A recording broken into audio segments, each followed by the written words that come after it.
Hello everyone, Redbeard here, back at it again, and today we got some news about Yuan and the Shadows of Change DLC. So we got a little ebook, which I will be reading out in its entirety, which first I'm going to go over what my conclusions are, as far as what it either heavily implies, or at least hints to either the Shadows of Change or future DLC, for Total War, and then I'll read out the entirety of the story.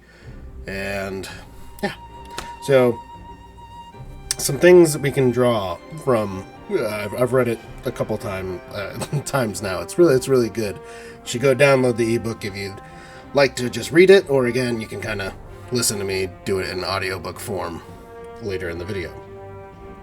So, Yuan, out of everything here we can gather, is going to be the legendary lord for Cathay, which, woo, another Cathayan dragon child. Seriously, I am super happy that, I'm just excited to hear news about Shadows of Change, and I expected Yuan and Yin Yin were probably going to be legendary lords at some point. It just seemed like, man, it would be nice if we got a lord who played a little differently on the battlefield this round, like the Monkey King, but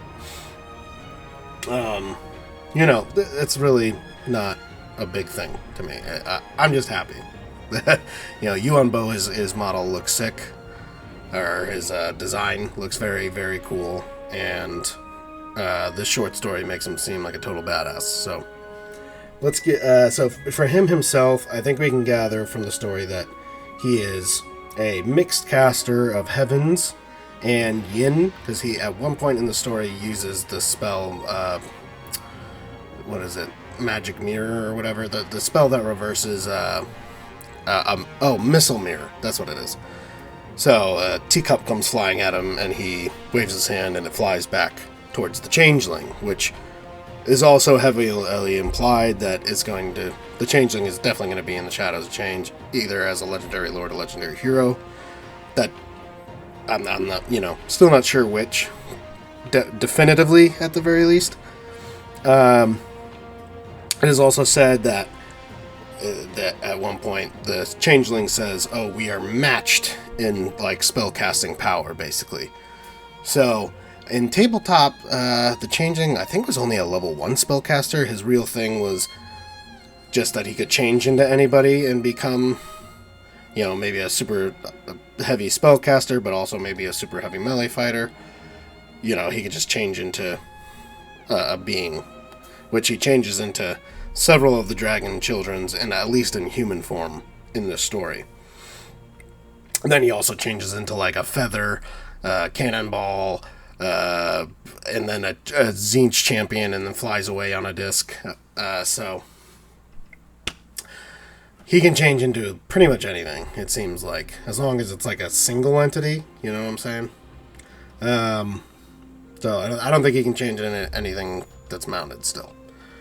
But anyways, the point being, I don't know that, for Total War, they might make all Tzeentch spellcasters, or, well, that pretty much means all Tzeentch characters, have Greater Arcane Conduit, which makes sense, because Tzeentch is the most powerful god of magic in the setting.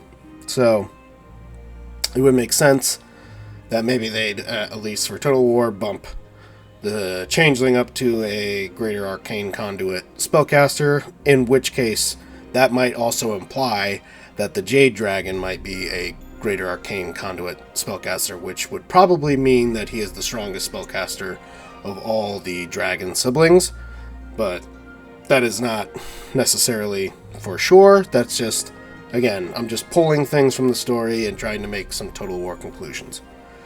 And then, so for his items, Dragon Fang is, it's called a Jian, I think, which is an executioner sword, basically. It's explicitly named, so we can assume that's going to be one of his magic items. Yeah. And then it is also his gold antler helm, and the rest of his armor, but particularly the helmet, the golden antlered helm, is very explicitly detailed and mentioned several times in the story. So that very well may also be one of his unique magic items. And then he is probably also... He's politically the most powerful. He controls 2 provinces, whereas the rest of the dragon children only control 1. So, it is, yeah. And he's also said to have impressively, fielded vast amounts of peasants and recruited this huge army quickly to come to Nanli. In the defense of Nanli, he quickly roused a big army of peasants. So he may be able to field, but he may get additional like recruitment slots or recruit rank, or he's probably going to be like the best general, where you have Miao Ying, who's fields ranged troops generally. Zhao Ming ranged has melee troops generally. Yuan Bo is just probably going to be the best general overall. The changeling turns into Shiama at one point, so we got one of the dead dragons. We got a new dragon sibling basically, but the one who is long dead. It's the first named dragon child who died before any of the other dragon siblings were even born. So that's pretty cool. Little lore dump on that. But on to the Crowmen. So there was a bunch that was written about, and the Crowmen get a huge piece of this story. So it is extremely likely that the Crowmen are going to be a unit in the Shadows of Change for Cathay. And wow, they are not what I was expecting them to be. I thought they were going to be like monstrous infantry that fly, kind of like almost like Ushabti that fly. That is not what they are. At least as far as the description goes, they're half the size of a Cathayan man. So like think probably like Harpy or Chaos Fury sized. So yeah, definitely different than I was expecting. But they have tons of cool abilities. So this isn't like I'm not upset about it at all. Like, okay, so first off, there's a Crow man, and then there's his Crowman brother described. So it makes me think, because they're also assassins and spies, that we might get a hero version of the Crowman as well as a unit. So that could be very interesting. They are not constructs either. They are magical conjured shadow beings. So this means that they'll probably have like some sort of like ethereal or crumbling rule. So they might be ethereal. They might count as ethereal. They might have the crumbling rule. They might have immune to psychology. They might basically act like a demonic kind of character, or a ghost type character, something along those lines. So definitely not a construct. It is also said that they compel humans to sleep deeply, and also can make them look away suddenly when they don't want to be seen. So this heavily implies that we might get some type of abilities, like bare minimum like stalk. They might have the stalk ability, so you won't see them until they get close.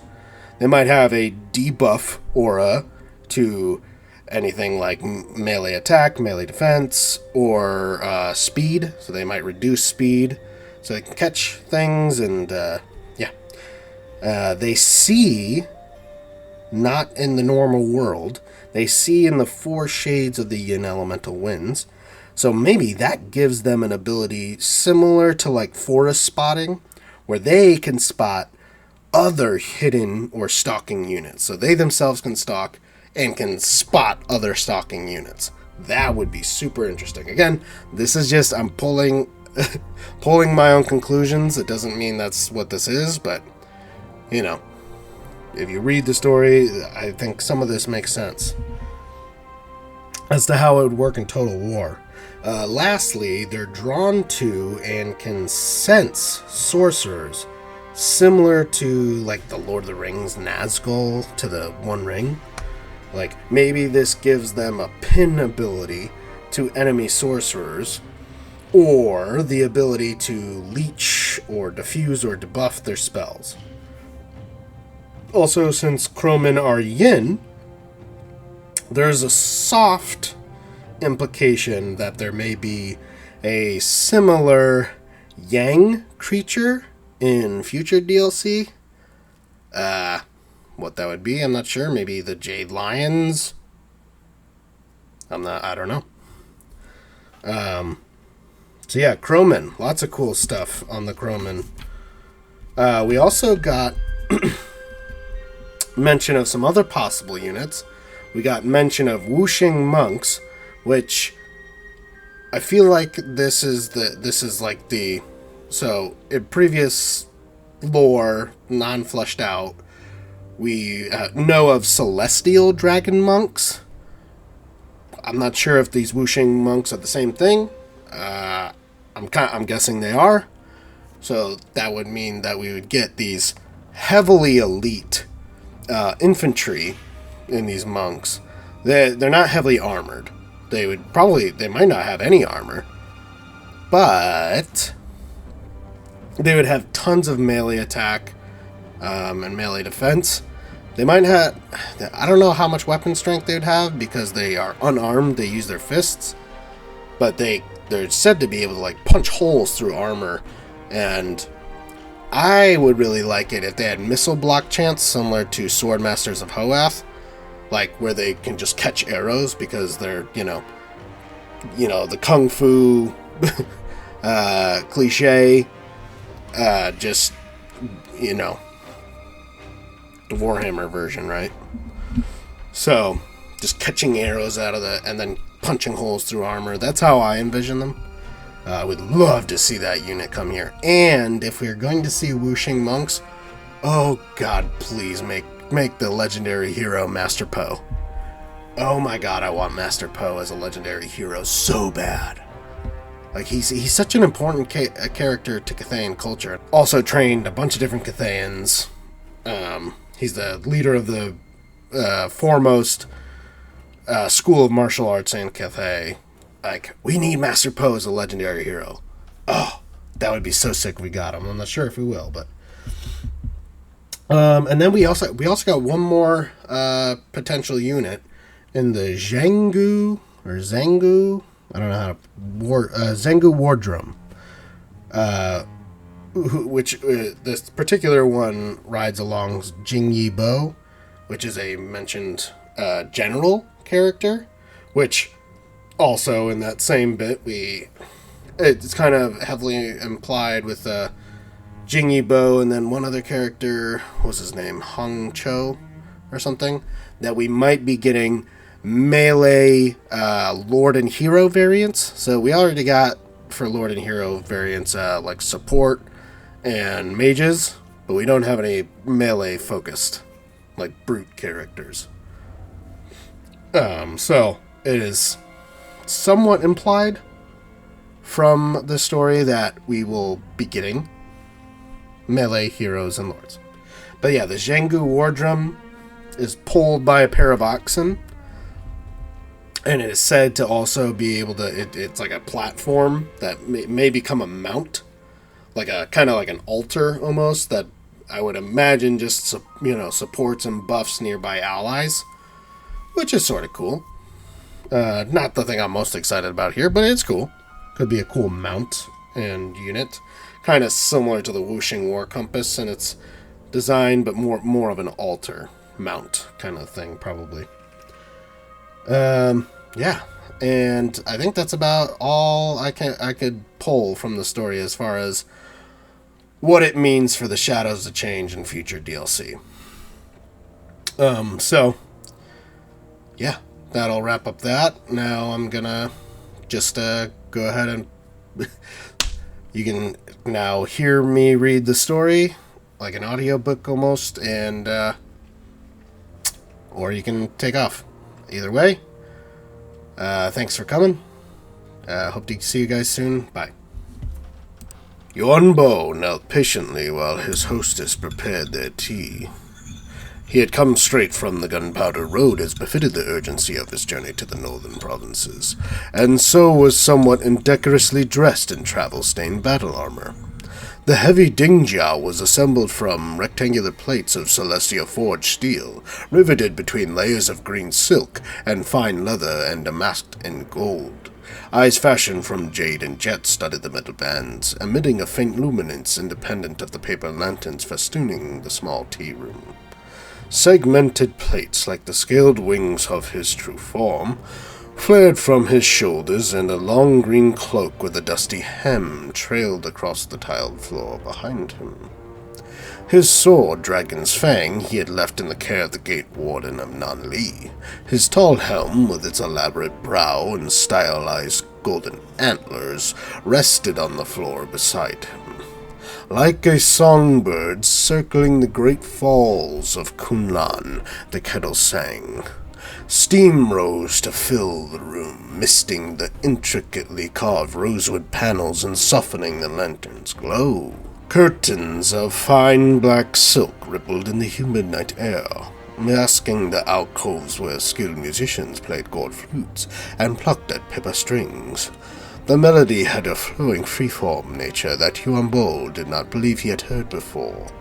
Rises and falls in the prominence of individual instruments accompanied swift changes in tempo, but in spite of the apparent disharmony, it was not unpleasing on the ear.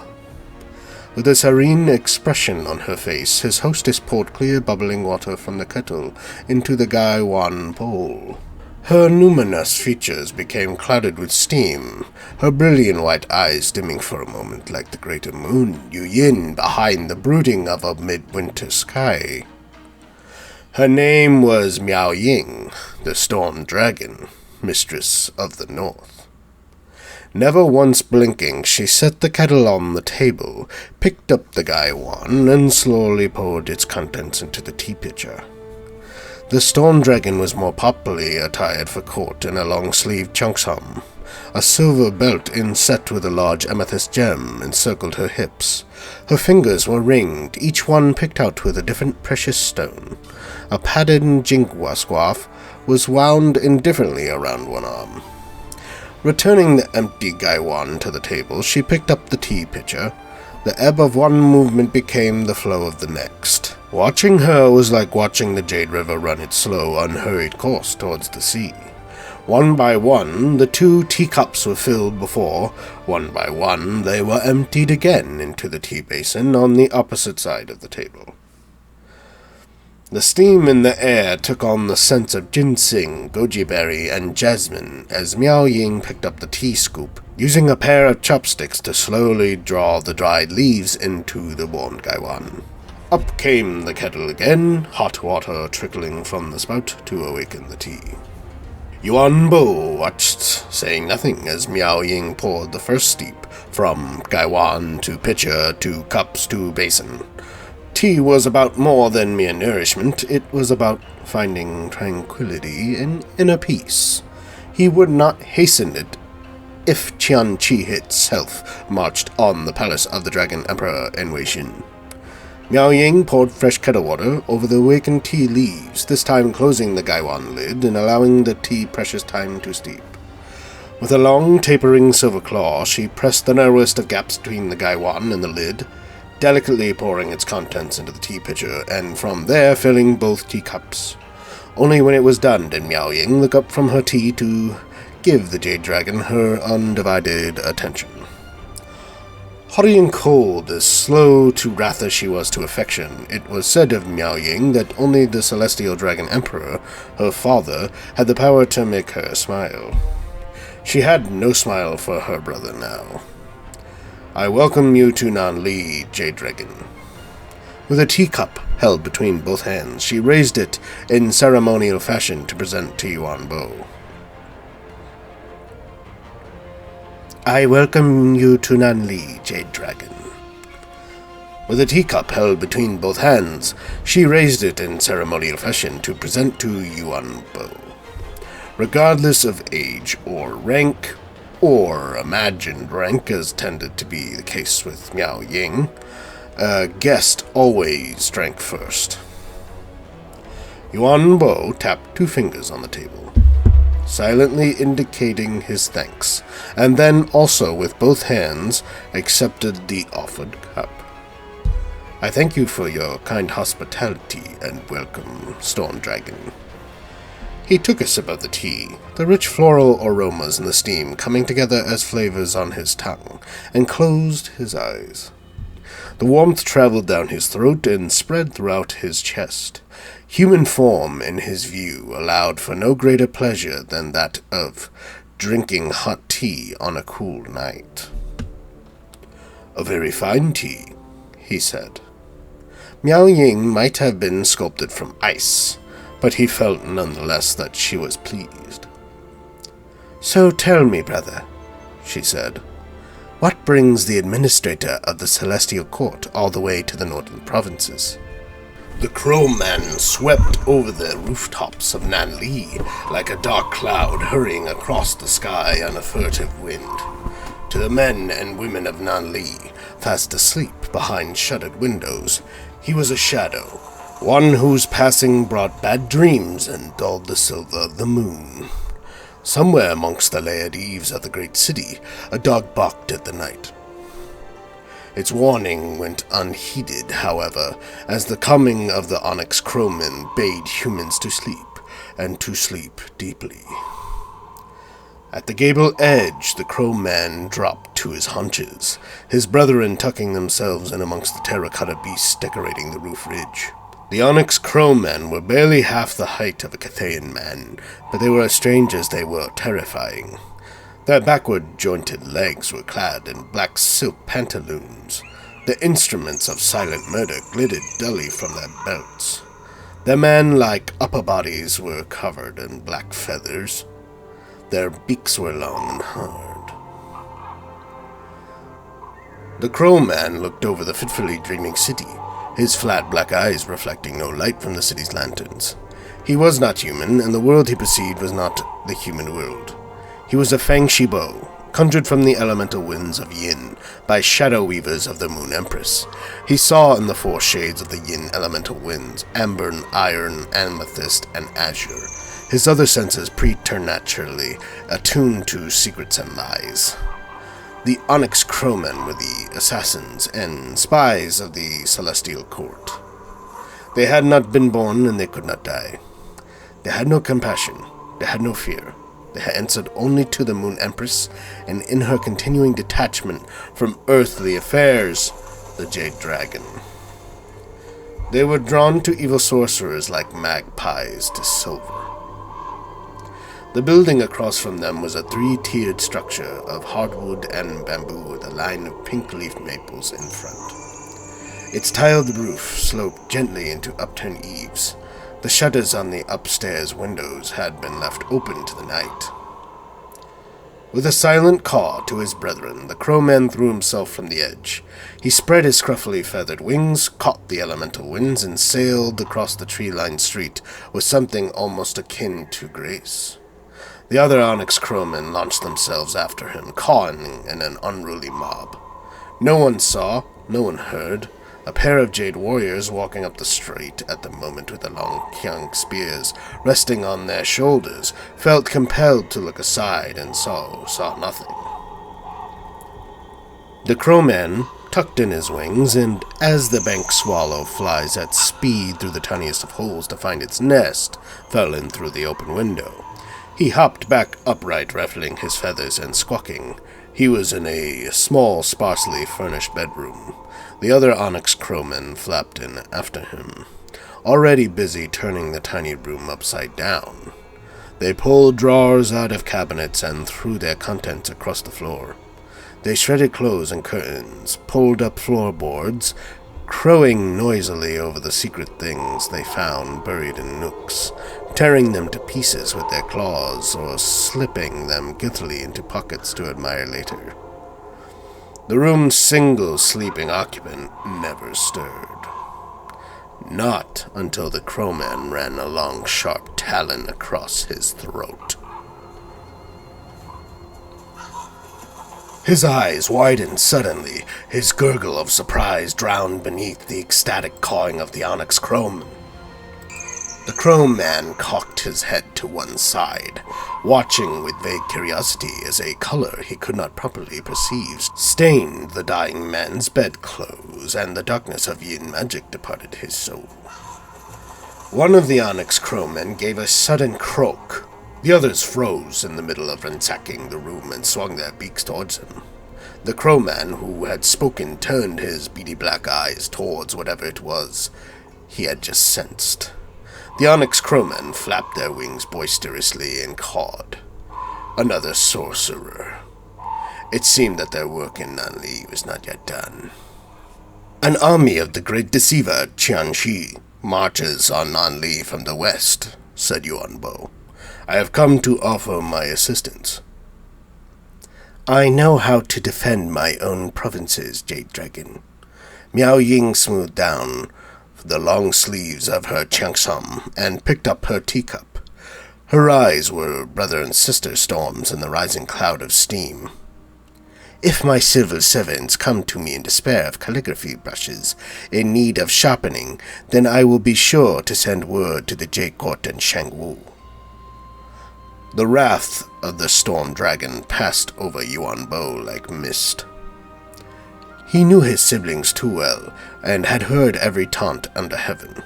Only the irreverent and endlessly inventive Monkey King still had the knack of provoking him. Is this wise stewardship of the Jade Dragon needed nowhere else in the Empire? Said Miao Ying.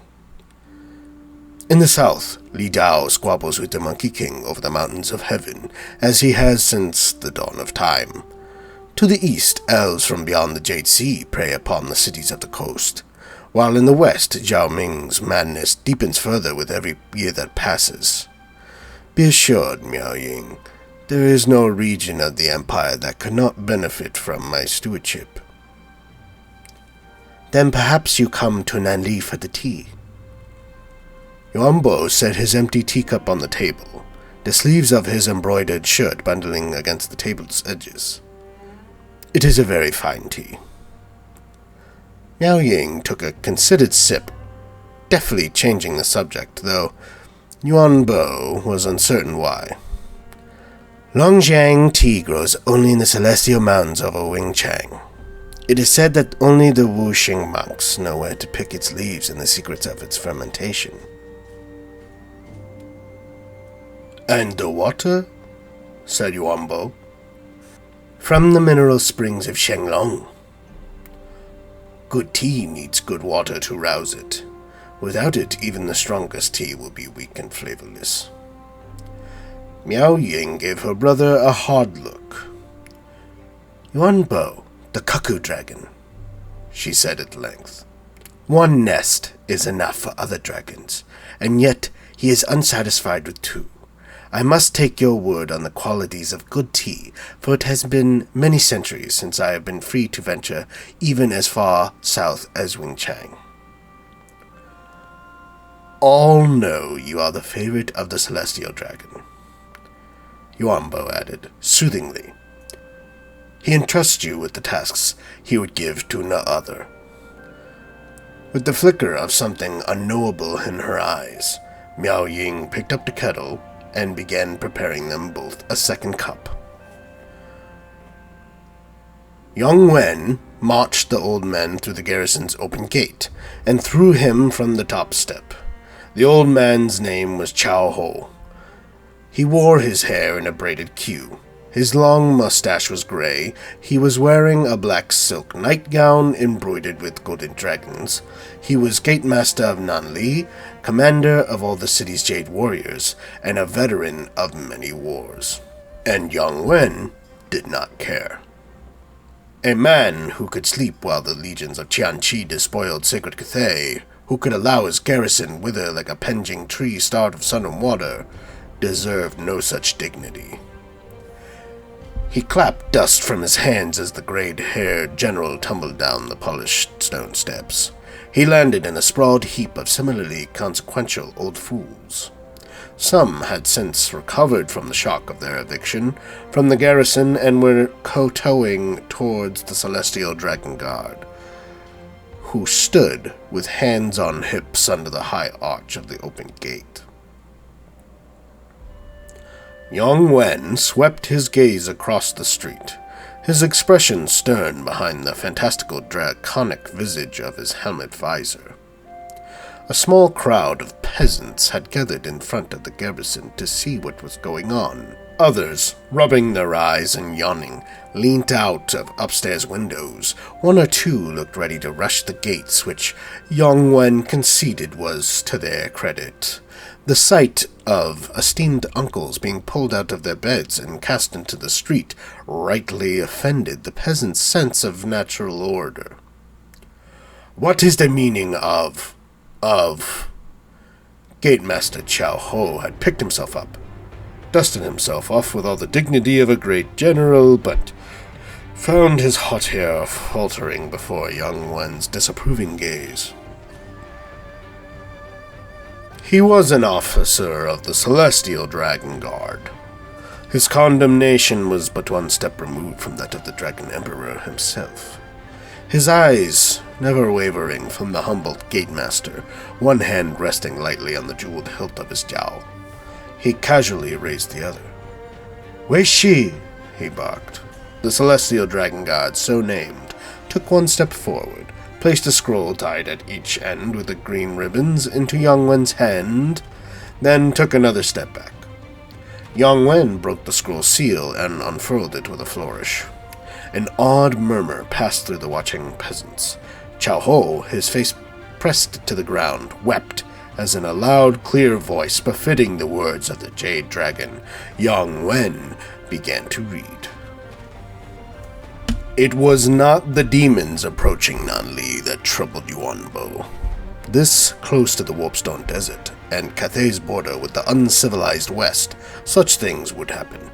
Green-skinned wolf riders from the Hobgoblin Khanates would burn and pillage as far east as Po Mei, and the Imperial Road to Weijin. Ogres hungry for human flesh and Cathayan gold often found their way into the northern provinces from the mountains of Morn, and the spawn of Qianqi too would on occasion spill into Cathay from the direction of Bone Pass, for the Great Bastion made the Empire's northern border an impassable barrier to their kind. That the Storm Dragon herself could be present in a city so woefully unprepared, this was what troubled Yuan Bo. He waited patiently while Miao Ying refilled his teacup. "You seem unconcerned," he said, once she was finished. "Do you believe I should be?" "By the demons? Perhaps not. But the garrison's left empty, the guns uncrewed and unsupplied, the calls for aid unsent, and the countryside unwatched. These things should concern you." He sipped mildly at his tea. He had learned millennia ago that it was difficult to take offense at a person's words when obliged to wait on them finishing their tea. "Or the sorcerers practicing in Anli without the sanction of the Celestial Court. This concerns me." Miao Ying looked scornful. "Perhaps the next visit for the Cuckoo Dragon should be to the High Court of Fuchao. If he hopes to find cultists of Qianqi, then he may stand blindfolded in Diang Square and throw a dart." Yuan Bo frowned, but said nothing. Even amongst the peasants, Miao Ying's animosity towards the eastern provinces was the basis of 100 legends, and he knew better than to take anything from it. Even so, he found her reluctance to acknowledge the threat of her own province strange. "Your offer of assistance is gratefully received, Jade Dragon, but it is unneeded. I must politely decline." Yuan Bo smiled serenely as he drank the last of his tea. "Then I must beg your forgiveness, Storm Dragon." The deep voice of a drum rumbled through the tea room's black silk curtains like the faraway warnings of thunder. He set down the empty teacup. "It did not occur to me that you might say no." The army of Nanli marched west across country. Rank after rank of peasant spearmen in hemp clothing and bamboo hats turned the greedy paddy fields to muddy bogs. Archers waited behind. Lightly armored horsemen rode at the flanks, the horses swatting at dragonflies with their tails. A few units of Jade Warriors and Celestial Dragon Guard glittered amidst the homespun and the muck, but for the most part, this was a peasant army, drawn entirely from the populace of Nanli.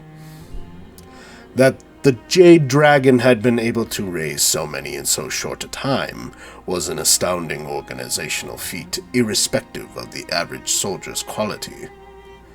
In his lord's absence, the leadership fell to Jingyi Bo, Shugengan Lord General of Shilong, proud son of the Jade Dragon's half-human descendants. He was unsure which was the greatest honor, to be led by the Jade Dragon in battle, or to command in his stead. He rode to battle on a Cathayan war horse, alongside the Zhangwu war drum of Shangwu, the big-wheeled carriage drawn by a pair of magnificently caparisoned oxen. The high vantage afforded him an unimpeded view of what would soon become their battlefield. Partially flooded rice paddies stretched as far as the eye could see, neatly partitioned by irrigation channels and dotted with peasant huts. The enemy was not yet visible, but Jingyi Bo's dragon blood could sense their closeness, the way some animals felt foreboding at the coming of a storm. If he looked long enough, he was certain he could see a faint smudge of ethereal blue over the western horizon, a giddy flicker of unnatural pink lightning. It would not be long now. Jingyi Bo signaled to the crew of the Zhangwu war drum to sound the order to form battle lines. The Jade Dragon had performed a mighty feat in putting this army into the field. All Jingyi Bo had to do was lead them to victory. The Jade Dragon demanded nothing less. Oblivious to the fluttering heartbeat of the war drums and to the disharmony it was inflicting on the musicians in their curtained alcoves, Miao Ying poured them both a third cup of tea. The water began to run clear, and with a frown she set the gaiwan back on the table. This was the cue for polite guests to leave, and knowing how his sister loathed putting on a cheongsam and playing hostess, Yuan Bo made to stand. But Miao Ying preempted him, adding a pinch of fresh tea leaves and stirring them into the water with her chopsticks. "Stay," she said. "I insist." She topped up a cup with dark red liquid. "You have not finished your tea." Yuan Bo narrowed his eyes. It was unlike Miao Ying to abstain from battle, or to be so considerate a hostess. Yuan Bo had not expected Nanli to welcome his help. His sister was too proud for that, but he could not help but feel as though she was now deliberately keeping him from the battlefield. Had she also been responsible for running down the garrison and allowing vile cults to prosper unchecked within her walls? Who else but a dragon, he wondered, had the authority to force a great city into meekly accepting its damnation? The only question he could not answer was why. As Miao Ying finished refilling his teacup, Yuan Bo tapped a finger on the table to indicate his thanks. She cupped her own teacup in both hands and raised it to her lips, the hint of a smile in her changing storm-white eyes. Keeping his own expression blank, Yuan Bo sipped calmly at his tea. He had been starting to suspect, but now he was certain. He set down his teacup, smoothing dry his black mustache under his fingers. You are not Miao Ying." She glared at him in cold fury, but then, in place of denial, her lips parted for a better half-smile. An iridescent shimmer rolled ahead of it, turning the cold alabaster skin of her face to chromatic feathers, and then back again. "It was that insufferable tea ceremony, wasn't it?" The voice was that of Miao Ying, but in every other aspect of her tone and demeanor she had become a stranger wearing her skin. A tea leaf out of place, inadequate solemnity in returning the pitcher to its place on the table. Yuan Bo shook his head. "Then what? Your performance was perfect, but you neglected to attend to mine." Yuan Bo tapped his middle and index fingers together on the table. "This is how I thanked you for the first cup of tea, and this..." He curled in his middle finger and repeated the gesture with just one. "Is how I thanked you just now. This is how one thanks a tea host of lower station to oneself. The real storm dragon of Nangao would never allow such an insult to her pride." The thing that had been Miao Ying sighed. "I was bored of this shape anyway." With a snarl, she hurled her full teacup at Yuan Bo. He passed his hand across him and uttered a single syllable of power. The teacup vanished into thin air before it struck him, reappearing from the exact same spot a moment later, only this time flying the opposite direction. Miao Ying casually ducked her head to one side, and the teacup sailed past, smashing onto the tiled floor. The musicians abruptly stopped playing, their piece ending on a similarly brash and obtrusive note. "Not bad for an old man, but the next thing I throw won't be a teacup." Yuan Bo quietly set down his own empty cup. The royal tea set of Nanli had been old when the gods worshipped in the West were still young. Every piece was priceless. "Do not think me old because it pleases me to be wise." Miao Ying gave a snarl and threw out her hand, blue fire spraying across the table from her fingertips. Yuan Bo extinguished it with a gesture, incanting an arcane phrase under his breath and retaliating with a flurry of ice that Miao Ying transformed into a shower of rainbows with a flick of the hand and a patter of easy laughter. "It would seem that we are well matched in magic. To you, perhaps. Let's see if we can make things interesting." Miao Ying clapped her hands, and the tea-room musicians stepped out from behind their curtains.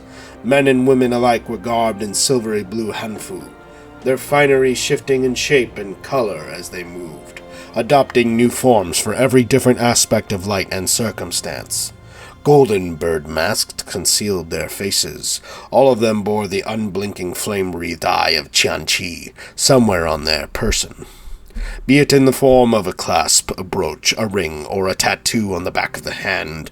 And in place of their gold flutes and pipa, they had picked up short dao and crossbows. Yuan Bo smiled. "You think this makes it even?" "I believe the word I used was interesting." "Well then," said Yuan Bo, bowing to the circle of human cultists to thank them for their playing, pulling out the creases from his sleeves. "As it is amusement rather than fairness you seek." In a flash he was up, onto his feet, and over the table with such alacrity that he could only have moved himself with magic. But in truth, it was just speed. The table collapsed behind him, sawn in half by his passage, crushing the entire priceless tea set as his beringed knuckles connected with Miao Ying's jaw. While she reeled, the cultists swept in. A woman loosed a crossbow. Yuan Bo turned deftly, catching the iron bolt as it flew past, and evading the downward stroke of a cultist dao as he did so. Then he shifted his weight onto the ball of his leading foot, rising like a crane into a half-turn, and stabbed the bolt into the side of the swordsman's neck. Blood burbled up from the mortal's mouth. Yuan Bo cannoned him back into the crossbow woman with an open-handed strike to the breastbone, leaving them both in a bloody sprawl at the far end of the tea room. A second cultist rushed at Yuan Bo from the left, his blow turning into a stumble as his blade passed through the empty air where a dragon was supposed to have been. Yuan Bo flashed back across the wreckage of the tea table. He bent down on one knee, unhurried, and retrieved his antlered helmet. He pulled it on over his head as he stood. The cultists rallied together on the other side of the ruined table. They eyed him with well-earned, if belated, fear. Yuan Bo turned his attention to Miao Ying, who was massaging her wounded jaw. The humans were beneath his contempt. "Who are you, demon?" "Are you saying you don't recognize me?" Miao Ying spread her arms, tessellating bands of steel reaching around her chest. Her white hair shortened and darkened, drawing itself up into a bun. Her features became wind-ravaged. A forked beard sprouted from her chin and extended all the way down her armored chest. Xiao Ming, the Iron Dragon, stood before Yuan Bo in her place, his arms out wide, his eyes glowing like coal embers buried in pits of sand. "You don't recognize your own brother. Enough of these games.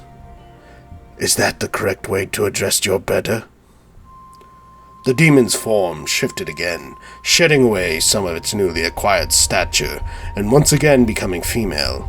She wore a porcelain mask, divided into yin and yang, an aqueous luminescence shining through the pale skin beneath. Her hair flowed strangely, tumbling over her shoulders and down her back like water, through the many stages of a river. And like the rivers of Cathay, each strand had its own length, color, and character. Strangest of all were her eyes. They were cold and blue and utterly dead. Yuan Bo stumbled back in shock. He had never met the first daughter of the Celestial Emperor and Moon Empress, for she had been already slain with Yuan Bo, and his still-living siblings had first opened their eyes. It was said that she slept beneath the Dragon River, guiding the souls of the dead to the 10 courts of Shaiish under the stewardship of her ancestral monks. But he knew her appearance from the peasants' fables. Xiama, the spirit dragon of the underworld.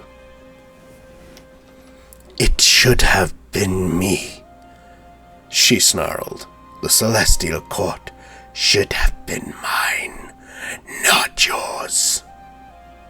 Yuan Bo shook his head furiously. Lies. All lies. This was no more Xiama than it was Xiao Ming or Miao Ying before him. He clenched his fists by his side and roared, beams of blue-white azurite energies piercing his flesh, as the might of the meteor wind suffused the form that the Dragon Emperor had taught him to wear. The cultists recoiled from him, hands covering their eye holes in their golden bird masks as he glowed ever brighter. He would show them what the truth looked like. The tea house shook as the transformation took hold. The floor sagged and groaned, his body thickened, lengthened more, the magic lancing through his skin becoming a coat of emerald scales, harder than the finest dwarf-made armor. And still, he roared, his voice becoming so apocalyptically loud that the cultists fell about the room with blood streaming from their eyes and ears. The tea room's delicate partition walls snapped like rosewood matchsticks. The outer walls were made of brick and fared no better, his gargantuan body exploding from the tea house like a lizard emerging fully grown from an egg. The cultists stood no chance at all. Their bodies were ground to pulpy smears of blood and skin and gold, thrown out onto the street with no greater consideration or ceremony than the rubble of the tea house that went with them. Yuan Bo drew a deep breath and let it all out in another calamitous roar, the fury of a dragon ringing loud across the rooftops of Natli. The battle's outermost extents appeared to have made it as far as the city. Heavily armored mortal champions zipped around the tall pagodas of the administrative district on tentacle discs. Screaming flocks of furies trailed after them, harrying the crane gunners and archers left manning the battlements, and gleefully swooping down on any peasant foolish enough to be caught alone in the street. Borne aloft on the swell of his own magic, without the need for wings or spells, the Jade Dragon scored the familiar skyline for his enemy. He saw no sign, but in the chaos of a siege, a shape-changing demon could have been anywhere, as anyone.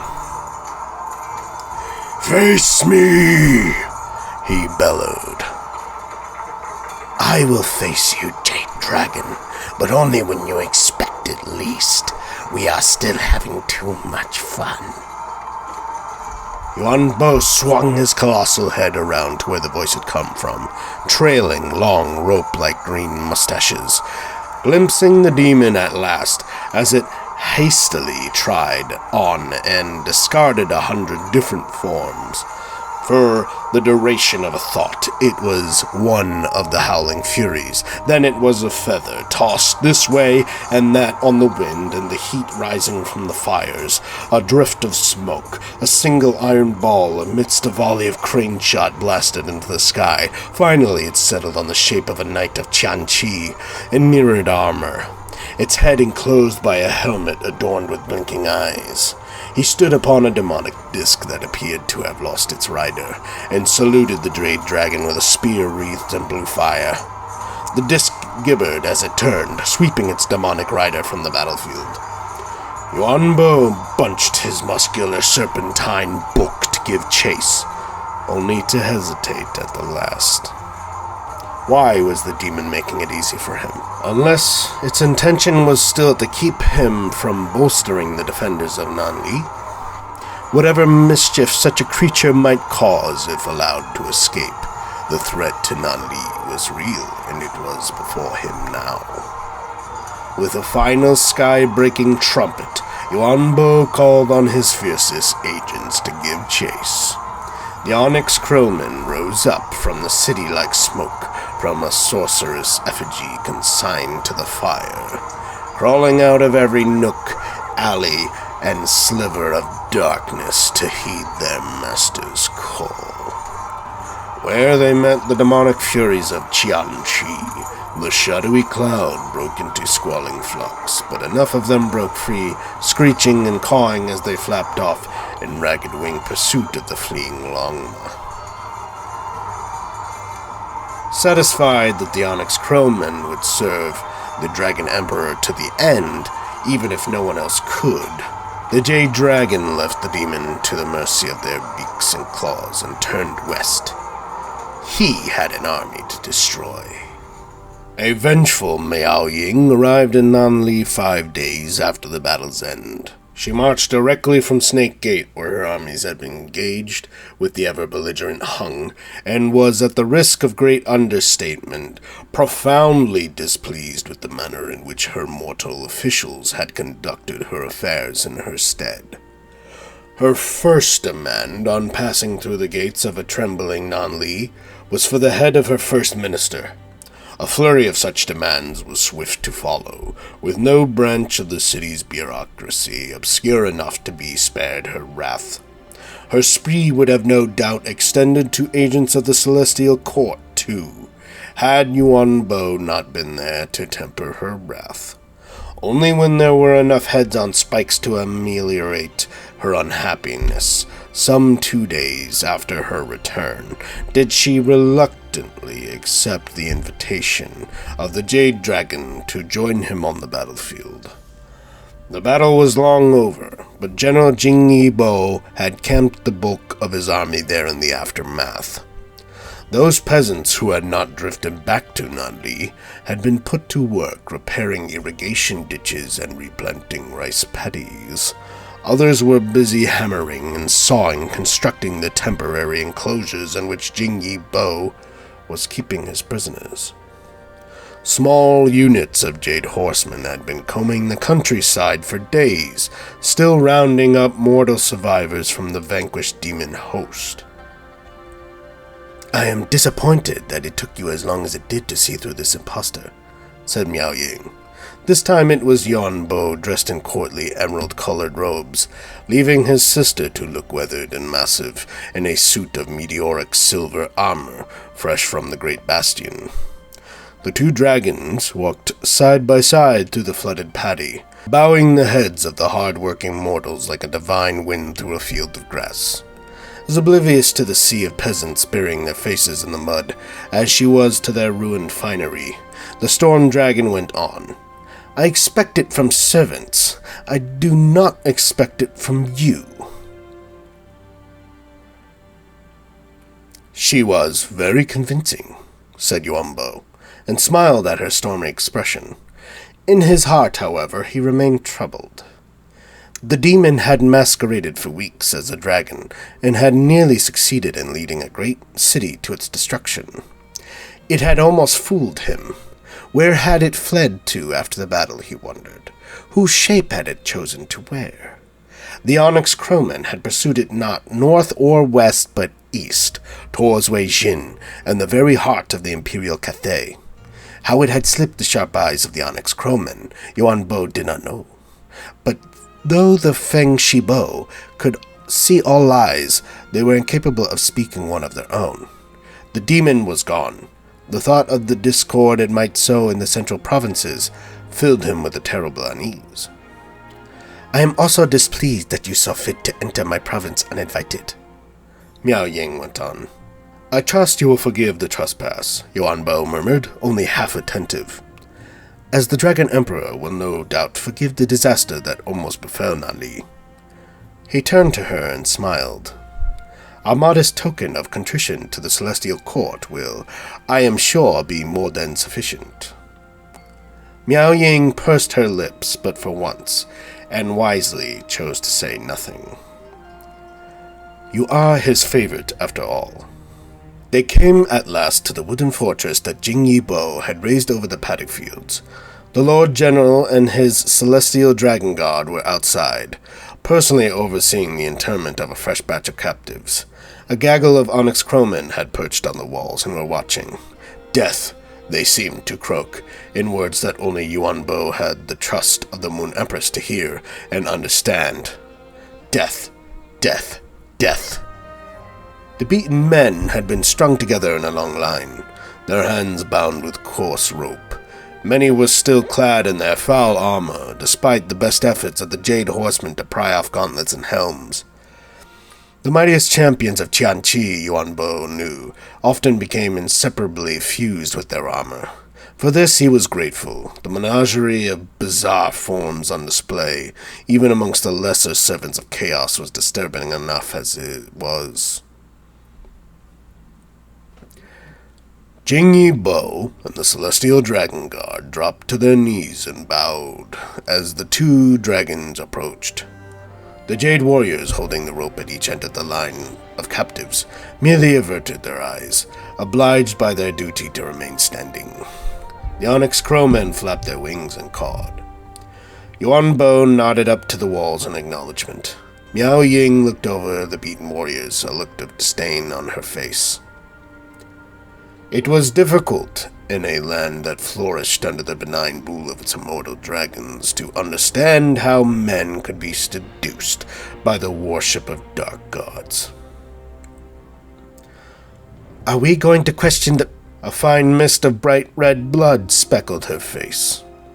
Yuan Bo's double-edged Jian, Dragon's Fang, had come down before anyone, least of all the minion of Qianqi, whose head had just parted from his neck, had seen it leave its sheath. The Jade Warriors and Celestial Dragon Guard proceeded to fall on the captive warriors, executing them one by one with fierce blows from halberds, swords, and spades. Yuan Bo was the Dragon Emperor's regent, first among a mighty brood of powerful, often fractious siblings, but he was also his executioner. Where his blade fell, It was a message from the Celestial Dragon Emperor that all who followed its foolish victim could expect the same fate.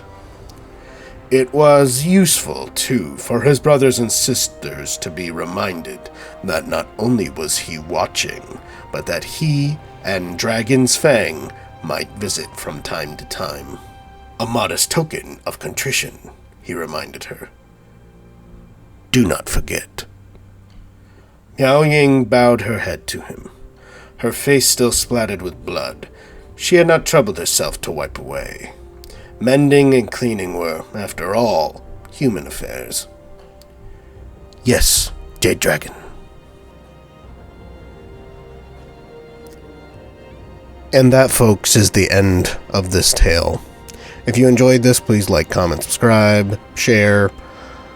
Tell me if you enjoyed the reading of this ebook in the comments. I'm considering reading the other ebooks. There's a handful, like The Son of Kislev, but there's also other ones from Warhammer 2.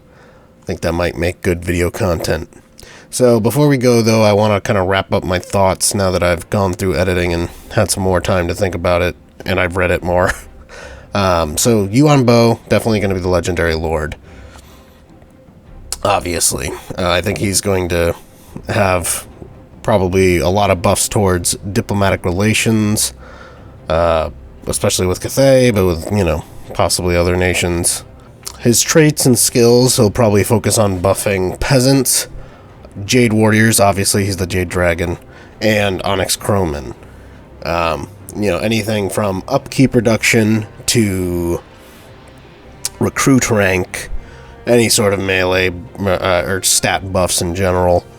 I think for himself, I think he's going to maybe be a mixed lore caster of Yin, Yang, and the lore of Heavens, and potentially be a greater arcane conduit caster.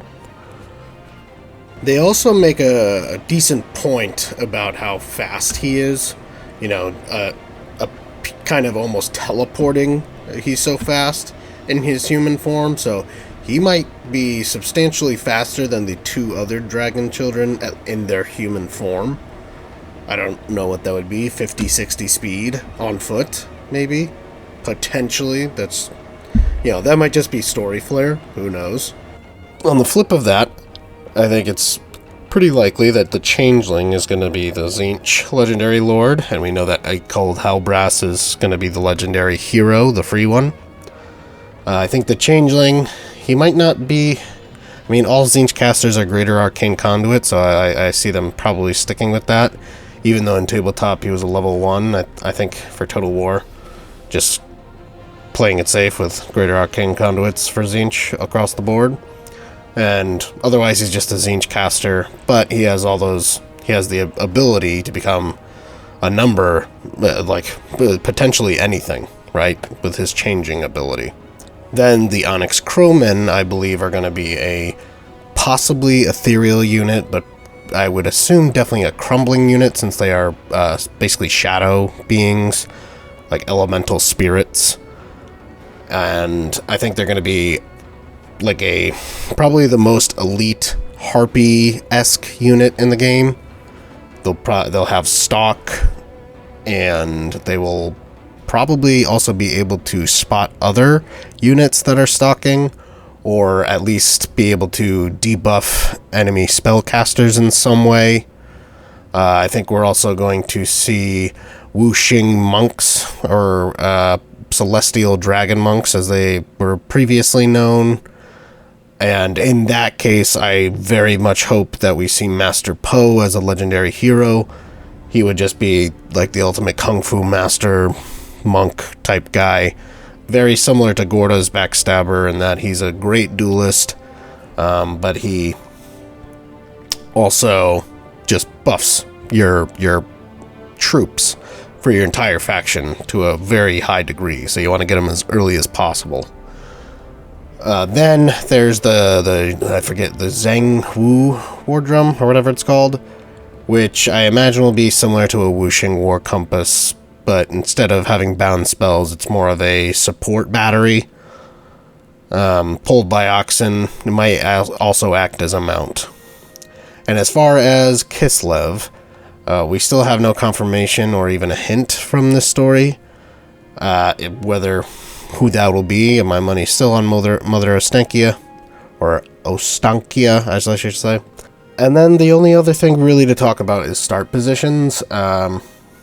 At least for Yuan Bo, I think it's, pretty safe to say, whether it's Realms of Chaos or Immortal Empires, that he has to have a start position within the bounds of Grand Cathay, because of the role he plays and being kind of big brother to all the other dragons, even though Miao Ying is more powerful in a physical sense. He's more powerful in a political sense.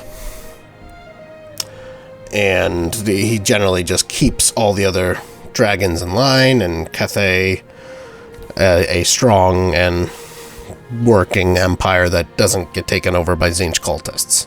So that being said, I think Realms of Chaos will probably start in Weijin, or at least somewhere within the 2 provinces that are directly under his control. Whereas in Immortal Empires, I think he can pretty much start anywhere in Grand Cathay. He could be, more south or east than his provinces. Dealing outside of his provinces with some matter, as long as he doesn't start too close to Miao Ying or Zhao Ming. I think as long as he's within the Grand Cathay borders, anywhere is fine. So stay tuned. I'm sure we're going to get a trailer probably this week at some point, would be my guess. I will make some sort of video covering that. And I also have another video done, which will probably be my last video for Thrones of Decay speculation, which should be coming out soon. So thanks for being here. Love y'all. Peace out.